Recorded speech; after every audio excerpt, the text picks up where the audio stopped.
Hi everyone, welcome to Rahul and Jayashree associates and company. ये हमारा law firm है और हम लीगल सर्विसेज के साथ साथ एजुकेशनल सर्विसेज भी प्रोवाइड करते हैं। तो आप सबको हमारे चैनल पर वेलकम है। पसंद आता तो शेयर और सब्सक्राइब जरूर कीजिएगा। ठीक है। सो आज हम देखेंगे integrated and independent judiciary. So integrated क्या है? इंटीग्रेटेड मीन्स, इंटीग्रेटेड का मीनिंग क्या है? मतलब कनेक्टेड। किसके साथ? जुडिशरी के साथ। हमारे कंट्री में डिस्ट्रिक्ट कोर्ट से लेकर सुप्रीम कोर्ट तक एक ही स्ट्रक्चर है जो कि सब लिंक है। इसको हम बोलते हैं इंटीग्रेटेड। इंडिपेंडेंट मतलब वो इंडिपेंडेंट है, वो किसी के अंडर में नहीं है। उसी वजह से हमारे कॉन्स्टिट्यूशन का सबसे अच्छा चीज़ है जो इंटीग्रेटेड है। ठीक है। तो सुप्रीम कोर्ट जो है वो सबसे टॉप में है जुडिशियल सिस्टम का। सुप्रीम कोर्ट सबसे टॉप में है और सुप्रीम कोर्ट के नीचे क्या आता है? हाई कोर्ट, उसके नीचे डिस्ट्रिक्ट कोर्ट्स।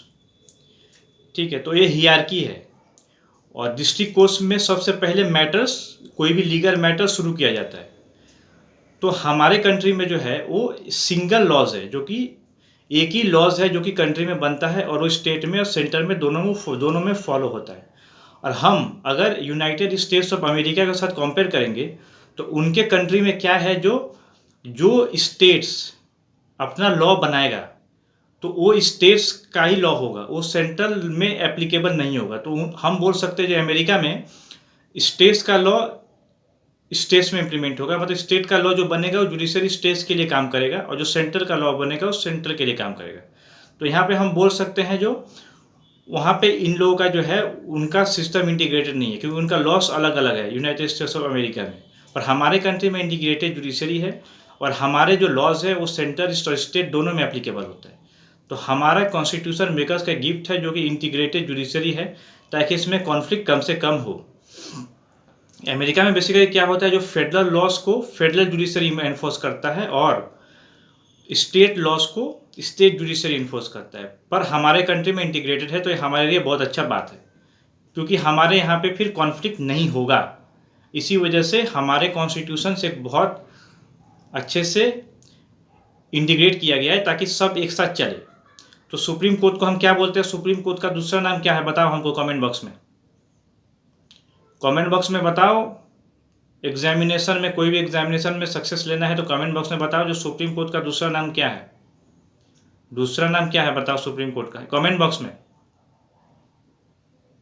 सुप्रीम कोर्ट का दूसरा नाम है फेडरल कोर्ट और एपेक्स कोर्ट। तो सुप्रीम कोर्ट का काम क्या है? एक तो मैटर्स को सुनना, दूसरा ग्रांटर ऑफ फंडामेंटल राइट्स, जो कि हाई कोर्ट के पास भी है पर सुप्रीम कोर्ट के पास भी है। ठीक है। और इसको हम लोग बोलते हैं हाईएस्ट कोर्ट ऑफ अपील। इसके ऊपर कोई भी अपील का कोर्ट है ही नहीं इंडिया में। ठीक है।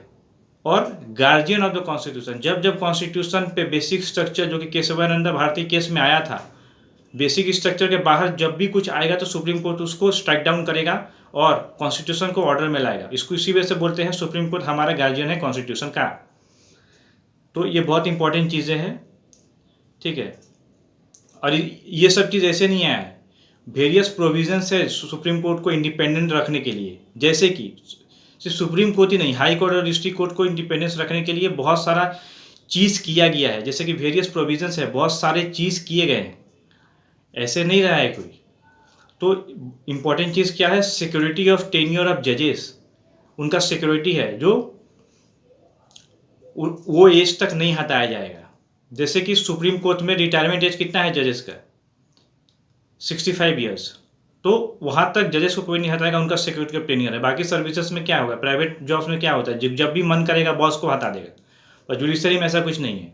तो सारे जो है जितना भी कंडीशंस है, वेरियस प्रोविजन, तो सबसे पहले दिया गया है सिक्योरिटी ऑफ टेन्योर ऑफ जजेस, ताकि वो सिक्योर है जो हाँ उनका सर्विस इतना दिन तक है। और हमारे सर्विसेज जुडिशरी में 65 ईयर्स तक सुप्रीम कोर्ट का जजेस का रिटायरमेंट एज है। तो ऐसे करके आप समझ सकते हो सिक्योरिटी क्या होता है। दूसरा चीज़, एक्सपेंस जो है सुप्रीम कोर्ट ऑफ इंडिया का, वो चार्ज होगा consolidated fund of India. Consolidated fund of India बहुत इंपॉर्टेंट फंड है। यहाँ से डायरेक्ट लिखने का पैसा, पार्लियामेंट में कोई वोटिंग वगैरह नहीं होता है। जुडिशरी का बजट के लिए कोई भी पार्लियामेंट में कोई भी बजट के लिए, जैसे कि बजट पास होता है तो वहाँ पे सुप्रीम कोर्ट का बजट के लिए कोई भी पैसा के में पास करवाने की जरूरत नहीं है। कंसोलिडेटेड फंड ऑफ इंडिया से डायरेक्ट पैसा निकल जाता है। तो इसी वजह से पॉलिटिशियंस के आगे सुप्रीम कोर्ट को पैसा मांगने का कोई भी ज़रूरत नहीं है, ये हमारे कॉन्स्टिट्यूशन ने बना के दिया है। तो इसी वजह से इंडिपेंडेंस है। Direct money consolidated fund of India से निकल जाएगा और कोई भी बजट का इसमें कुछ नहीं है, वो डायरेक्ट फंड है जो कि डायरेक्ट टैक्सेस वहाँ पे जाता है कंसोलिडेटेड फंड ऑफ इंडिया से, वहाँ से जुडिशरी का बजट डायरेक्ट निकल जाता है, कोई भी वोटिंग नहीं होता है उसके लिए। इसी वजह से इंडिपेंडेंस यहीं से मिलता है। और prohibition on discussion on the conduct of जजेस इन लेजिस्लेचर, कोई भी जज का कॉन्डक्ट के ऊपर डिस्कशन नहीं होगा, प्रोवाइडेड इम्पीचमेंट हो रहा हो तब। इम्पीचमेंट मतलब जजेस को हटाने का प्रोसीजर। उसके अलावा कोई भी जज का कॉन्डक्ट डिस्कशन नहीं किया जाएगा, चाहे वो लेजिस्लेचर में हो चाहे वो लेजिस्लेचर के बाहर में हो। अगर वो किया जाएगा तो कॉन्टेम्प्ट ऑफ कोर्ट बोला जाएगा, जो कि कोर्ट को नीचे दिखाने का कोशिश है। तो कोई भी कंडक्ट ऑफ जजेस को डिस्कशन नहीं होगा सिवाय इम्पीचमेंट मोशन का, ठीक है। लेजिस्लेचर में भी ये चीज़ है। और ban of practice after retirement, कोई भी जज जब रिटायर हो जा रहे हैं, चाहे वो हाई कोर्ट से हो, चाहे वो सुप्रीम कोर्ट से हो, चाहे डिस्ट्रिक्ट कोर्ट से हो, उनका प्रैक्टिस पे बैन लग जाता है, ताकि कोई भी इम्पार्शियल चीज़, कोई भी फेवरेटिज्म यहाँ पे ना हो, ठीक है। तो और separation of judiciary from the executive, ठीक है। जो जुडिशरी को एग्जीक्यूटिव से सेपरेट किया गया, जुडिशरी अपना काम करेगा, जैसे कि कॉन्स्टिट्यूशन को प्रोटेक्ट करना, फंडामेंटल राइट को ग्रांट करना, अपील्स को सुनना, तो ये सब चीज़ सुप्रीम कोर्ट का है। अब क्या होगा, जो एग्जीक्यूटिव और जुडिशरी अगर एक साथ आ जाएगा तो एग्जीक्यूटिव में कौन आता है? एग्जीक्यूटिव में वो अथॉरिटीज आते हैं जो कि पॉलिटिकल एग्जीक्यूटिव आते हैं और विद ब्यूरोक्रेसी। तो जब जुडिशरी के साथ मिक्सअप होगा तो इंडिपेंडेंस तो नहीं रहेगा ना। तो इसी वजह से एग्जीक्यूटिव को अलग काम दिया गया, उनका काम है कानून को इम्प्लीमेंट करना और कानून बनाना, और जुडिशरी का काम है देखना जो कानून सही है कि नहीं है।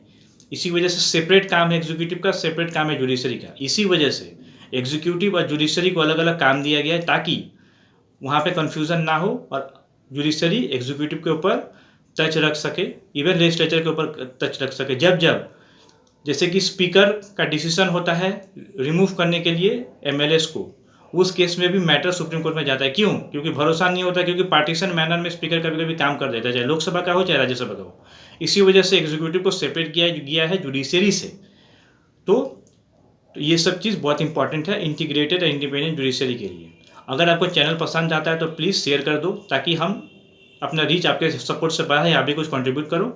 चैनल को सब्सक्राइब और बेल आइकन को दबा दो, ताकि आपको नोटिफिकेशन मिल जाए जब और भी वीडियोस हम अपलोड करें। और हम क्वेश्चंस प्रैक्टिस कराते हैं अपना टेलीग्राम और फेसबुक ग्रुप पे, तो उसका लिंक मैं प्रोवाइड करा दूंगा। क्वेश्चन के साथ साथ हम जो इसमें यूट्यूब पर पढ़ाते हैं उसका नोट्स भी हम प्रोवाइड करते हैं अपने ग्रुप में, तो आप जाकर डिस्क्रिप्शन बॉक्स में जाकर ज्वाइन कर सकते हो, मैं प्रोवाइड कर दूंगा, ठीक है। तो सब्सक्राइब करके बेल आइकन जरूर दबाना नया हो तो, और शेयर कर दो। लाइक करने का हक है, डिसलाइक करने का भी हक है, बताना, ताकि वीडियोज़ को हम इम्प्रूव कर सकें। Thank you for watching and listening. All the best, take care, bye bye. I am switching it of.